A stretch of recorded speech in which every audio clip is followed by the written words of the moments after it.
בשש השנים האחרונות התשואה הממוצעת בנכסי פרימיום בטומי הייתה סביב ה-17%, ובנוסף יש עליית ערך, שהערך הממוצעת הייתה 21% בשנה.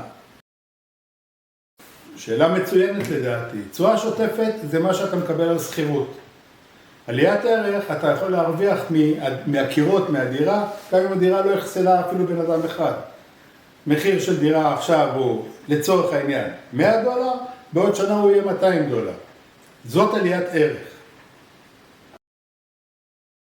התשובה היא כן, אתה יכול, ברוב הפרויקטים אפשר להתארח מתי שאתה רוצה, בחלק מהפרויקטים יש הקצבה של זמן, 60 יום בשנה, לאורך כל השנה אתה מודיע מראש ומתארח בנכס.